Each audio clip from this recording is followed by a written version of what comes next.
Hello everyone, welcome to my channel. Today I'm going to talk about year-end accounting checklist, Reconcile Accounts. Let's get into the video. Another important step in the year-end accounting checklist is Reconcile Accounts. It's time to roll up your sleeves and reconcile your accounts. This includes bank statements, credit card statements, and any other financial records. Verify that all entries match between your records and the statements.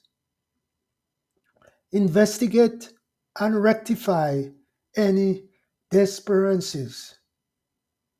These steps ensures that your financial records are accurate and up to date. Thanks for watching this video and do not forget to subscribe to my channel.